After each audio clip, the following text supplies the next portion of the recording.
Hi guys, welcome to my YouTube channel.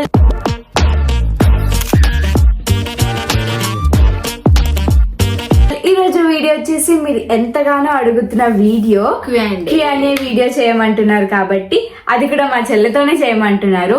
So ఆమె రేపైతే హాస్టల్కి వెళ్ళిపోతుంది, అందుకే ఈరోజు ఖచ్చితంగా నువ్వు చేయాలని పట్టుకొని కూర్చోబెట్టి చేపిస్తున్నా. సో మీకున్న డౌట్స్ అయితే నాకు కొన్ని కమెంట్ చేశారు. నేనైతే కొన్నిటికి మాత్రమే ఆన్సర్ ఇవ్వగలుగుతా, వేరేవి నాకు నచ్చనివి నేను స్కిప్ చేసేస్తున్నా. మళ్ళీ ఎందుకు చెప్పలేదు ఎందుకు చేయలేదు అని అంటారు. సో ఫస్ట్ క్వశ్చన్ వచ్చేసరికి మీ చెల్లె ఏం చేస్తుంది అని అడుగుతారు. B Tech first year. ఆమె బీటెక్ ఫస్ట్ ఇయర్ చేస్తుంది అండ్ ఈసీఈ బ్రాంచ్. నాదేమో నా గ్రాడ్యుయేషన్ అయిపోయింది, నేను డిగ్రీ కంప్లీట్ చేసా అండ్ నా డైట్ కోర్స్ కూడా కంప్లీట్ అయిపోయింది. నేను ఇప్పుడు ఇంట్లోనే ఉంటున్నా. అంటే రీసెంట్గా టెట్ కూడా రాసా, రెస్పాన్స్ షీట్ వచ్చింది కదా, అందులో క్వాలిఫై, ముందే అయిపోయిన క్వాలిఫై, మొన్న రెస్పాన్స్ షీట్ వచ్చినప్పుడు మళ్ళీ రాసా, మళ్ళీ క్వాలిఫై అయినా. సో ఇప్పుడు నెక్స్ట్ ప్లానింగ్స్ అనేవి నాకు ఉన్నాయి, కొన్ని అయితే ఉన్నాయి. ఇంకా మా డాడీ అయితే ఎట్లా అంటే, మా డాడీ ఏదైనా జాబ్ పడుతుంది, ఏదైనా నోటిఫికేషన్ వస్తుంది అంటే అది అప్లై చేసేస్తాడు మా డాడీ. నువ్వు ఎట్లా రాయాలి, అది వచ్చినా రాకపోయినా నువ్వు ట్రై చేయాలి అని అంటాడు. సో నేనైతే రీసెంట్గా చాలా మంది అడుగుతున్న క్వశ్చన్ ఏంటంటే, మొన్న డిగ్రీ ఎలా రాసావు, డిగ్రీ మీద నీకు ఏం జాబ్ ఇస్తున్నారు అని చెప్పి అడిగారు కదా. అది నాకు కూడా తెలీదు అంత క్లారిటీగా. నేను నా డిగ్రీ ఓపెన్ డిగ్రీ చేశాను. అప్పుడు చేసినప్పుడు అంటే అంత పాస్ అయితే ఆ కాలేజ్ వాళ్ళంట ఇట్లా మీకు ఒక జాబ్ ఆపర్చునిటీ ఉంది, అప్లై చేసుకొని ఎగ్జామ్ రాయాలి అని చెప్పి నోటిఫికేషన్ పంపిస్తే మా డాడీ అప్లై చేసిండు. అది ఏం ఎగ్జామ్ అంటే ఐఎన్ఓ ఏదో సంథింగ్. అది అందులో మనము ఇప్పుడు ఎగ్జామ్స్ పోస్టులు పడతాయి కదా, ఎగ్జామ్స్ రాస్తూ ఉంటారు కదా, వాళ్ళకి మనము లైక్ ఇన్విజిలేషన్ లాగా చేయాలి. అలా ఆ నోటిఫికేషన్ అనమాట. సో రీసెంట్గా ఎగ్జామ్ అయితే రాసిన, దాని ఇంకా రిజల్ట్ రాలేదు. సో చూద్దాం. అది యాక్చువల్గా నాకు తెలుసుంటే నేను ముందే మీకు చెప్పేదాన్ని, ఇన్ఫర్మేషన్ ఇచ్చేదాన్ని. దాని గురించి క్లారిటీగా తెలియని దాని గురించి చెప్పడం ఎందుకని నేను చెప్పలేదన్నమాట. సో అది నా స్టడీ. నేను ఇంకా ప్రిపేర్ అవుతూనే ఉన్నా. అంటే చాలా మంది జాబ్ చేయవా అది ఇది అని నాకు క్వశ్చన్ చేస్తున్నారు. నేను ప్రిపేర్ అవుతూనే ఉన్నా. ఇప్పుడు డిఎస్సికి ప్రిపేర్ అవ్వాలి, అది చాలా కష్టమని నేను అనుకుంటా. అది రాయడం చాలా హార్డ్. ఎంతో ఎక్స్పీరియన్స్ ఉన్న వాళ్ళు కూడా అంత ఈజీగా క్వాలిఫై అవ్వలేరు కదా, దానికి కష్టపడాలి. అండ్ దానికి ముందుగా నేను కొన్ని చేస్తా, కొన్ని సబ్జెక్ట్స్ అంటే కొన్నిటి దానికి నాకు వేరే ఆలోచన ఉంది, దానికి కూడా ప్రిపేర్ అవుతూ ఉంటా. సో మా చెల్లె బీటెక్ అని చెప్పేసింది. నెక్స్ట్ మా ఏజ్ గురించి అడుగుతున్నారు కదా. నాకైతే 19 years రీసెంట్ గానే వచ్చి. గట్టిగా మాట్లాడు. నాకైతే 19 years రీసెంట్ గానే నవంబర్ లో వచ్చాయి, 2006. నాకేమో 21 years. ఇప్పుడు మార్చ్ వస్తే 22 years. 22 years aunty. ఇంకా ఒక క్వశ్చన్ ఏంటంటే, ఇంకా జాబ్ గురించి ఏజ్ గురించి చెప్పేసాం. ఇంకా మమ్మీ డాడీ ఏం చేస్తారని అడుగుతున్నారు. మా మమ్మీ అంగన్వాడీ టీచర్, అది ఎక్కడో కాదు మా ఊర్లోనే, బోడకొండ ఊర్లో. And daddy government teacher, school assistant. And clarity video అని మస్తు మంది ప్రతి వీడియో కింద అడుగుతారు. అంటే నాకేం చెప్పాలో అర్థమవుతలే. అది ఫ్యామిలీ ఇష్యూ కాబట్టి మీరు దీని గురించి మాట్లాడకపోవడమే కరెక్ట్. అంటే దీన్ని ఇంకా సాగదీయాలని లేదు నాకు.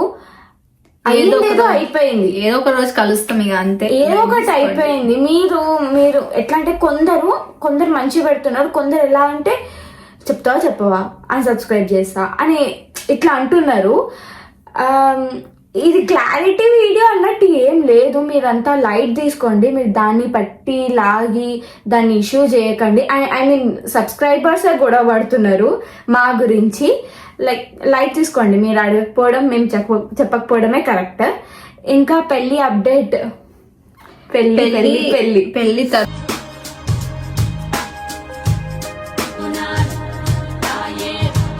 తర్వాత వీడియోస్ చేస్తావా? ఫస్ట్ పెళ్లి గురించి. మా మమ్మీ డాడీ ఎట్లా అంటే, ఫస్ట్ జాబ్, మా డాడీకి అయితే జాబ్ అమ్మాయిలు అయితే జాబ్ చేయలేరా, అమ్మాయిలు జాబ్ చేయాలి అని మా డాడీకి మా మమ్మీకి చాలా ఉంటదన్నమాట. సో మా డాడీ అయితే ఫస్ట్ జాబ్ చేసిన తర్వాతనే పెళ్లి గురించి ఆలోచిస్తాడు. అంటే నా ఏజ్ అంతా ఏం అయిపోలే కదా, నాకు ఉంది ఇంకా నేను చదువుకోవాలి, లైక్ చదువుకొని జాబ్ చేయాలి, నేను లైఫ్ అంటే ఏంటో తెలుసుకోవాలి. సో దానికి కొంచెం టైం పడుతుంది, లైక్ 2 years 2.5 years పడుతుంది. పెళ్లి చేసుకునే మాత్రం చెప్తా మీకు. అండ్ పెళ్లి తర్వాత వీడియోస్ చేస్తారా అని. పెళ్లి తర్వాత వీడియోస్ అంటే ఇట్స్ డిపెండ్స్ అపాన్ టైం, వాళ్ళ ఇష్టం. అంటే నేను ఎవరింటికి వెళ్తానో వాళ్ళ ఇష్టం. అంటే ఇది నా లైఫే యూట్యూబ్ కాదు కదా, నాకు ఇంకో లైఫ్ ఉంది. ఇది వద్దంటే ఆలోచిద్దాం అప్పుడు. అంటే నాకు వచ్చే వాళ్ళు ఎట్లుంటారో నాకు తెలియదు కాబట్టి, so let's keep it side. తర్వాత చూద్దాం ఏమవుతుందో. చందన మీకంటే పెద్దనా అని అడుగుతున్నారు. చందన నాకంటే పెద్ద ఏం కాదు, ఆమె నాకంటే ఇంకా 9 days చిన్న. నాది March 19 బర్త్డే, ఆమెది March 29. సో అదనమాట. నాకంటే సేమ్ ఇయర్ 2004 నాది, ఆమెది కూడా 2004. జస్ట్ 9 days చిన్న నాకంటే ఆమె. నెక్స్ట్ చెల్లి హాస్టల్. అవును, ఆమె హాస్టల్లో ఉంటుంది. అంటే అప్పుడప్పుడు హాలిడేస్ లో వస్తుంది, వెళ్ళిపోతుంది. అండ్ మీరు ఎప్పుడు నువ్వు ఇంట్లోనే ఉంటావా అంటే సాటర్డే వస్తా అంటే ఆమె లైక్ ఎప్పుడు ఇట్లా లేకుండే హాస్టల్లో. ఇట్లా మేమిద్దరం అంతే, నేను కూడా అంతే. నేను హాస్టల్ ఉన్నప్పుడు ఊకే ఇంటికి వచ్చేదాన్ని హాస్టల్ కి వచ్చి. ఇప్పుడు నేను ఎప్పుడైతే హాస్టల్లో ఉంటుండేనో అప్పుడు కూడా నేను ఊకే ఇంటికి వచ్చేదాన్ని. అంటే ఇప్పుడు నాకైతే ఇల్లు తప్ప వేరే ప్రపంచమే తెలియకపోతుండే. ఎప్పుడైతే నేను హాస్టల్కి వెళ్ళినానో నాకు తెలిసింది మంచి చెడు ఏంటి అన్నట్టు. మంచి ఎక్స్పీరియన్స్ అయితే ఉండే నాకు. నీకేమన్నా ఎక్స్పీరియన్స్ ఉందా? ప్రస్తుతానికి 2-3 months అయింది కాబట్టి ఏం లేదు. ఫ్యామిలీని మిస్ అవుతా. ఊకే ఇంటికి వెళ్తావా అంటే ఇక పక్కనే ఉంది, ఏం చేద్దాం, వెళ్తూనే ఉంటా, వస్తూనే ఉంటా. అండ్ ఇప్పుడు మాకు హాలిడేస్ సెమ్ అయిపోయింది కాబట్టి సో ఇంటికి వచ్చేసిన. అబౌట్ నా తీత్ అనమాట. తొర్రిపల్లదానా అంటున్నారు.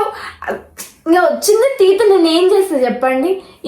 ఈడుంది కదా, ఇది నా మిల్క్ తీత్ అనమాట. అంటే చిన్నప్పటి నుంచి అది ఊడలేదు, అలానే ఉంది. అండ్ దానికి రూట్ కూడా లేదు. సో నేను రీసెంట్గా హాస్పిటల్కి విజిట్ అయితే వాళ్ళు బ్రేసెస్ పెడతా అన్నారు. లైక్ పెట్టించుకోవాలా వద్దా అని ఆలోచిస్తున్నా. మీరేమంటారు? అంటే ఫ్యూచర్లో ప్రాబ్లం అవుతుందంట, ఈ మిల్క్ టీత్ ఊడిపోతే మళ్ళీ టీత్ రాదంట. సో వాళ్ళు ఏం చేస్తా అన్నారంటే ఈ టీత్ ఇక్కడ తీసేసి ఇక్కడ ఈ టీత్ ని ఇక్కడ జరిపి ఆ పైన ఉన్న టీత్ కిందికి అంటారంట. సో ఏదేదో చెప్పినారు. లైక్ బ్రేసెస్ పెట్టించుకోవాలా వద్దా అని కొంచెం ఆలోచిస్తున్నా. నాకైతే చాలా భయం వేస్తుంది. నేనైతే పక్క పెట్టించుకోవాలి, ఈమె కూడా పెట్టించుకోవాలంట. యాక్చువల్ గా మేమిద్దరం హాస్పిటల్కి వెళ్ళినాం. ఈమె ప్రాబ్లమే ఎక్కువ ఉంటది అనుకున్నా. అక్కడికి వెళ్ళి నా టీత్ చూడగానే ఆమె కంటే నీకే ఎక్కువ ప్రాబ్లమ్స్ ఉన్నాయి, నువ్వే పెట్టించుకోవాలి బ్రేసెస్ అన్నట్టు మాట్లాడినారు. నేనైతే లిటరల్ గా షాక్ అయిపోయినా. నాది మంచిగా ఉందంటే నేనే షాక్ అయినా. ఈవెన్ మంచిగానే ఉందంట. ఈవెన్ జస్ట్ కొంచెం జరిపితే సెట్ అయిపోతుందంట. నాదే కొంచెం 1 year పడుతుంది. అదేమో నాకు ఇష్టం ఉండదు. సేమ్ నాకు కూడా బ్రేసెస్ అంటే ఇష్టం ఉండదు. కానీ ఏం చేయాలి, పెట్టించుకోవాలి. నాకు థ్యాంక్ యూ, మీరు అలా కమెంట్ చేస్తేనే నాకు అర్థమైంది నా టీత్ గురించి. నాకు ఇంత ప్రాబ్లం ఉందా, ఫ్యూచర్ లో ఇంత ప్రాబ్లం వస్తుందా అనిపించింది. ఇంకొకసారి తొర్రిపల్లి అని పెట్టకండి. ఇంకోటి, మీరు ఎక్స్ప్రెషన్స్ ఇయ్యారా అని మస్తు ఈ తీతే అంటే నవ్వుతే నాకు నచ్చదు అనమాట. అన్కంఫర్టబుల్ ఫీల్ అయ్యి. మీరు అంటారు కదా మీ చెల్లెలు ఎక్స్ప్రెషన్స్ ఇయ్యదు, ఎందుకు నవ్వదు వీడియోస్ లో అని. ఆమెకి ఇష్టం ఉండదు నవ్వడం. మేం చెప్తాం నవ్వే, ఏం కాదు నవ్వే అని అంటే నవ్వదు ఆమె, నన్ను అడుగుతుంది. సో అందుకే బ్రేసెస్ ప్లాన్ చేసిన మా అక్క పెళ్ళిలోపు సెట్ అవ్వాలని. అందుకే ఇప్పుడే వేయించుకుంటున్నా. ఓకే, ఫ్యామిలీ మొత్తం యూట్యూబే అని కమెంట్ చేస్తున్నారు. ఫ్యామిలీ మొత్తం యూట్యూబ్ ఉంటే ఏమైంది చెప్పండి? ఎవరికి ఇష్టం వచ్చిన వాళ్ళ వీడియోస్ చూడండి, నచ్చని వాళ్ళ వీడియోస్ స్కిప్ చేసేయండి. ఫ్యామిలీ మొత్తం యూట్యూబేనా, ఫ్యామిలీ మొత్తం ఇన్ఫ్లుయెన్సెస్ అయినా. కొందరు పాజిటివ్ గా పెడుతున్నారు, వాళ్ళకు ఓకే. కొందరేమో అంటే వాళ్ళు చెప్పడం డిఫరెంట్ గా చెప్తున్నారు, ఫ్యామిలీ మొత్తం యూట్యూబ్ మీదనే బతుకుతుంది అని. అలా ఏం లేదండి, మాకు బతకాల్సిన అవసరం లేదు. నాకు మెయిన్గా మేము ఫ్యామిలీ మీద యూట్యూబ్ మీద అస్సలే బతకట్లేదు. మా డాడీ గవర్నమెంట్ ఎంప్లాయీ, మమ్మీ కూడా గవర్నమెంట్ జాబ్ చేస్తుంది. సో మాకు ఎలాంటి ప్రాబ్లం లేదు. ఇది నా ప్యాషన్, అంటే నాకు ఇష్టం, ఇంట్రెస్ట్ అని చెప్పొచ్చు. లైక్ ఇష్టం కాబట్టి నేను చేస్తున్నా. యూట్యూబ్ లో చిన్నప్పుడు టిక్ టాక్ కూడా వేస్తుండే, ఇప్పుడు నా వీడియో వైరల్ అవుతుంది. ఎంతో మంది పంపించిరంటే నాకు నా ఇన్స్టాగ్రామ్ మొత్తం అదే పంపించిరు, అంత ఫేమస్. చూసారా ఇంతకి మా చెల్లె వీడియో? చూడకపోతే చూడకండి, చూస్తే కమెంట్ చేయండి. అవునక్క నేను మీ వీడియో చూసాను కింద కమెంట్ చేయండి. యాక్చువల్గా నాది కూడా ఒకటి ఉంది, బాసింగ్ దోరే అనుకుంటా. ఎంత వియర్డ్ అనిపిస్తుంది తెలుసా ఇప్పుడు ఆ వీడియోలు. మేము యాక్చువల్లీ టిక్ టాక్ డిలీట్ చేసినాం, ఇన్ కేస్ ఫేమస్ అయితే మళ్ళీ మన వీడియోస్ చూస్తారు అందరూ, క్రింజ్ ఉంటది అని అకౌంట్ డిలీట్ చేస్తే మళ్ళీ వేరే అకౌంట్ లో వెతుక్కొని మళ్ళీ ఆ వీడియో పెడుతున్నారు. నాకు ఎంత మంది షేర్ చేసారు అంటే ఇన్స్టాగ్రామ్ మొత్తం అదే షేర్ చేసి, నా ఫాలోవర్స్ మొత్తం నాకు అదే షేర్ చేసి, నా ఫ్రెండ్స్ కూడా అదే షేర్ చేసారు. ఒకసారి రిక్రియేట్ చేద్దాం. నేను వీడియో ఒక్కసారి రిక్రియేట్ చేయాలి, ప్రస్తుతానికి అవ్వదు. అందరూ అయితే మేము చాలా డిఫరెంట్ ఉన్నాం. చెప్పి ఉంటుండే కొంచెం కొంచెం. అయితే అట్లా అన్నమాట. ఫ్యామిలీ మొత్తం యూట్యూబ్ మీద ఏం బతకట్లేదు. మెయిన్ గా అందరి గురించి ఏమో కానీ నేను చెప్తున్నా, మీరు చాలా మంది అన్నారు కూడా యూట్యూబ్ మీద బతికేస్తున్నారు అట్లా అని. అట్లా బతకాల్సిన అవసరమే లేదు. యూట్యూబ్ లో ఎంతో కోట్లు లక్షలు ఏం రావు, మాకు ఏవో వస్తాయి. కానీ యూట్యూబ్ ఏమంటారు గైడ్ లైన్స్ ప్రకారం చెప్పొద్దు అది ఎంత. మనము యూట్యూబ్ మనీ ఇంత వస్తాయి అని అట్లా చెప్పొద్దు. మొన్ననే నా స్ట్రైక్ పడ్డది. ఇప్పుడు నేను చెప్పింది అనుకో, ఇక నేను ఛానల్ మూసుకోవాల్సి వస్తుంది. సో అదనమాట. చాలా మంది అడుగుతారు మీకు యూట్యూబ్ ఇన్కమ్ ఎంత అని, అది గైడ్ లైన్స్ ప్రకారం చెప్పొద్దు బయటికి. సో ఎవరు చెప్పరు ఎంత యూట్యూబ్ ఇన్కమ్ అని. సో అది అడగకుండా కూడా చూసే ఉంటారు ముందు వీడియోస్ లో, అంటే మా వీడియోస్ కాదు, ఎవరైనా వేరే వాళ్ళ వీడియోస్, ఎవరు బయట మనీ ఇంత వస్తున్నాయి అని చెప్తే వాళ్ళది స్ట్రైక్ పడుతుంది అనమాట యూట్యూబ్ ఛానల్. సో అది. అండ్ మేమేం యూట్యూబ్ మీద బతకట్లే, ఇది మెయిన్ క్వశ్చన్. అండ్ కాపీ చేస్తున్నారు, కాపీ చేస్తావు, సిరి అంత కాపీ కొడుతుంది, ఇంకేం పెడతారు, అదేదో పెడతారు కాపీ క్యాట్ అనుకుంటా. ఇట్స్ ఓకే, నేనేం కాపీ చేసానో నాకు అర్థం కాదు, నేను ఎవరిది కాపీ చేయను. మేబీ మా ఆలోచనలు సేమ్ గా ఉండొచ్చు, ఎందుకంటే ఒకటే ఫ్యామిలీ కాబట్టి థింకింగ్ వే అనేది కొంచెం సిమిలర్ ఉంటాయి. ఇప్పుడు ఇంట్లో ఇప్పుడు మేమిద్దరం ఉన్నాం, అక్క చెల్లెలం, మేము ఆలోచించేది సేమ్ ఉంటది. మేము అనుకుంటాం కూడా, అరే నేను కూడా ఇదే అనుకుంటున్నా అని అనుకోమా. సో అదే అవుతుంది.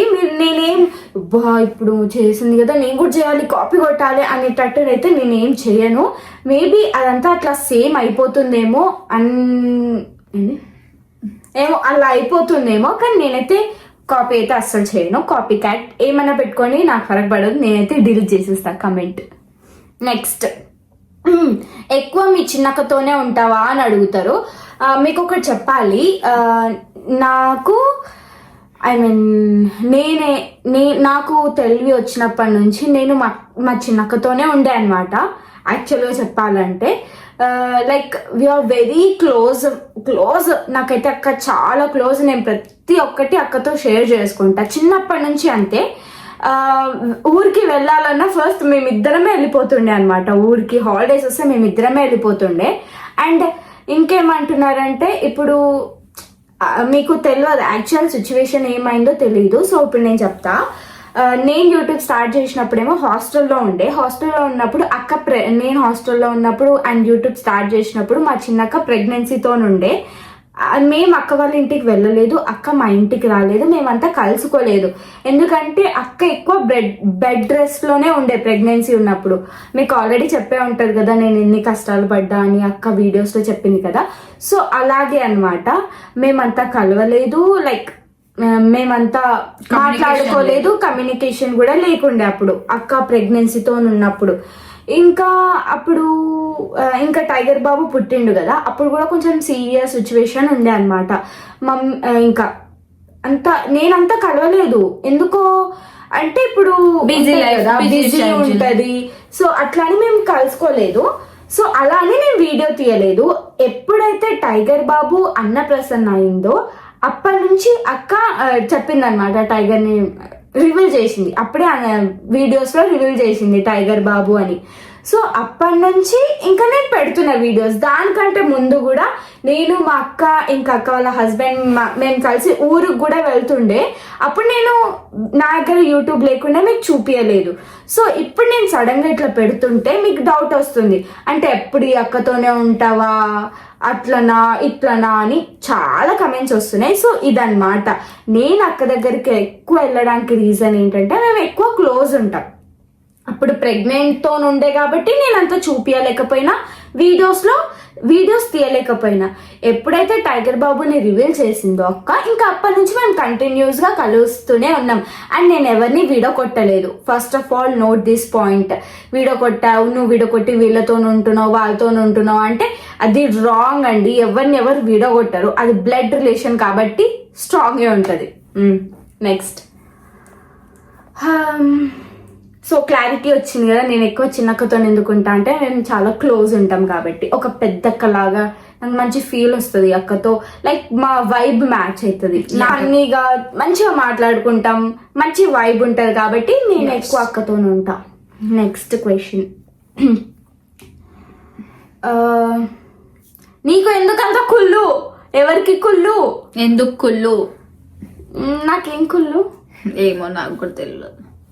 నేనైతే ఫస్ట్ ఆఫ్ ఆల్ నాకు ఎంత తిట్టినా కొట్టినా నా గురించి ఎంత చెడు చెప్పినా నేను ఎవరి మీద కుళ్ళు పెట్టుకోను, ఎవరిని ఒక్క మాట అననికే పోను. అది నా పర్సనాలిటీ. నేను ఒక్కరికి ఒక మాట అనను, ఎవరికి ఏం హామ్ కూడా చేయను. అది నేను ఇంకా ఇట్లా చేస్తున్నావు కదా అని ఇట్లా నోరు కూడా ఎత్తి మాట్లాడానండి. నేనంతా సైలెంట్ ఇంట్లో. అట్లాంటిది నీకు ఎందుకంత కుళ్ళు? గొడవలు పెడుతున్నావు, చిచ్చులు పెడుతున్నావు, అది ఇది అని. ఏం పని లేదా మీకు? ఎవరికి? నీకేం పని లేదు అవన్నీ పెట్ట నీకే అంటున్నా.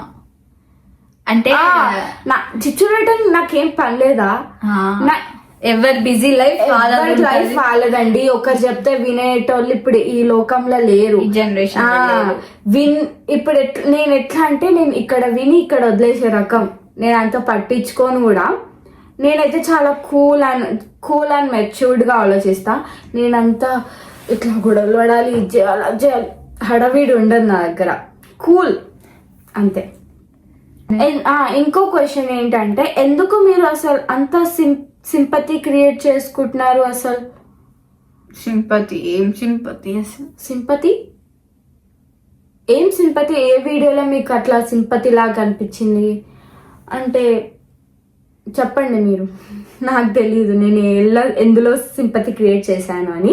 ఇంకా పెళ్లి అప్డేట్ ఆల్రెడీ చెప్పేసా. నాకు ఇంకా టైం పడుతుంది. అది టైం వచ్చినప్పుడు మీకు చెప్తా. మీ ఎడ్యుకేషన్ అయిపోయింది కదా, నెక్స్ట్ ఏంటి అదే ఆలోచిస్తున్నా, ఏం చేయాలి అని. చూద్దాం. ఏంటి గోల్ ఏంటి? మీ చెల్లి కెరియర్ ప్లాన్ ఏంటి? ప్రస్తుతానికి లేదు, గో విత్ ద ఫ్లో. అలాంటి ఆశలు పెట్టుకుంటే ఉన్నది వీక్తుంది. ఎందుకు అవసరమా? మీ యూట్యూబ్ ఇన్కమ్ చెప్పాను కదా, యూట్యూబ్ గైడ్లైన్స్ ప్రకారం మనం ఇన్కమ్ గురించి మాట్లాడొద్దు. Are you planning any giveaways అని అంటున్నారు. ఎస్, గివ్ అవే కాకుండా నాకు ఒక మంచి థాట్ వచ్చింది. ఇప్పుడు చెప్పక్కది, ఇప్పుడే రివీల్ చేస్తావా? ఇప్పుడు వద్దాం. ఇప్పుడు సరే, మార్చ్లో మీకు ఒక సర్ప్రైజ్ ఉంది. నేనైతే ఎక్సైటెడ్గా ఉన్నా. నా బర్త్డే మంత్ అనమాట, మార్చ్. సో అప్పుడు నేను ఒకటి ప్లాన్ చేసా. అది ఎంతవరకు సక్సెస్ అవుతుందా కాదా చూద్దాం. Let's see. ఆఫ్టర్ మ్యారేజ్ కూడా మీరు యూట్యూబ్ వీడియోస్ కంటిన్యూ చేస్తారా అని అడిగారు కదా. ఇట్స్ డిపెండ్స్ అపాన్ మై అత్త మామ హస్బెండ్. ఇంకా ప్రమోషన్కి ఎంత ఏం చేస్తారు? ఎంత? నేను ఎక్కువ ప్రమోషన్స్ అప్పుడప్పుడు చేస్తా. నీకు చెప్పా. మీ నిక్ నేమ్ ఏంటి? నా నిక్ నేమ్ అయితే చిన్ని. పొట్టి. పిలవకండి ఎవరు, నాకు నచ్చదు. పొట్టి నిక్ నేమ్ పొట్టి. మా మమ్మీ మా ఫ్యామిలీ వాళ్ళు పిలుస్తేనే మంచిగా అనిపిస్తుంది, వేరే వాళ్ళు పిలిస్తే మంచిగా అనిపించదు. ఇంకొక క్వశ్చన్ ఏంటంటే, నేను రీసెంట్ గా ఒక వీడియో పెట్టినప్పుడు మీ పేరెంట్స్ ఇట్లా మా పేరెంట్స్ అని పెట్టాను కదా, సో దానికి ఒక హ్యూజ్ రెస్పాన్స్ వచ్చింది. అందరికి థ్యాంక్ యూ సో మచ్. ఇప్పుడు ఎవరికన్నా ఇంకా కొందరు ఏం పెడుతున్నారంటే, నువ్వే కాదు మేము కూడా అట్లనే రియాక్ట్ అవుతాం అని అంటున్నారు. ఎస్ అండి, ఎవరైనా అట్లనే రియాక్ట్ అవుతారు పేరెంట్స్ కన్నప్పుడు. సో మేము కూడా అలానే రియాక్ట్ అవుతాం, మీరు కూడా అలానే రియాక్ట్ అవ్వండి. నెక్స్ట్ ఇది తోప్ క్వశ్చన్ అసలు. ఈ కమెంట్ వినగానే నాకైతే నవ్వొచ్చింది, ఏమనాలో అర్థమైతలే. అసలు ఇంకా ఇట్లా ఆలోచిస్తున్నారా జనాలు, వాయమ్మో అనిపిస్తుంది నాకైతే. ఎస్సీ ఎస్టీస్ గా మీకు ఎలాగో వస్తుంది జాబ్, చదువుకోకున్నా పర్లేదు మీలాంటి వాళ్ళకి. ఇక్కడ కనిపిస్తుందా కమెంట్? అక్కడ నేను ఇక్కడ పిన్ చేస్తా చూడండి. అసలు ఎట్లా, అసలు ఏమని పెట్టింది కమెంట్ నాకు అర్థమైంది. జాబ్ అది కూడా చదువుకోకుండా అది ఎట్లా వస్తుందో నాకు అర్థం కావట్లేదు. అట్లా అంటే ఇక ఎక్కడ పోయినా ఇక ఎస్సీ ఎస్టీసే కనిపించాలి జాబ్లకి. అంటే ఉట్టిగా రాసి వస్తే నేను కూడా ఎగ్జామ్ నాకు వస్తుందా ఏంది? రాదండి, ఎవరైనా కష్టపడితేనే వస్తుంది. కాంపిటీషన్ అనేది పెరిగింది, జనాలు పెరిగిరు, కాంపిటీషన్ పెరిగింది, అన్ని పెరిగినాయి. కాబట్టి లైక్ ఇప్పుడు ఎలా అంటే, ఇప్పుడు చదువుకున్నోడికే జాబ్, అప్పటిలాగా లేదు. చదువుకోకుండా జాబ్ ఇచ్చే కాలం కాదు ఇది. ఎంత చదువుకుంటే అంత జాబ్ వస్తుంది. మీరు దానికి ఇట్లా కమెంట్ పెడితే, ఈ కాలంలో కూడా ఇట్లా ఆలోచిస్తున్నారంటే ఇంకా మీకు నమస్కారం అండి, దండం అండి. ఇంకా మీ ఫ్యూచర్ ప్లాన్స్, నా ఫ్యూచర్ ప్లాన్స్ గురించి నేను ఆల్రెడీ చెప్పేసా.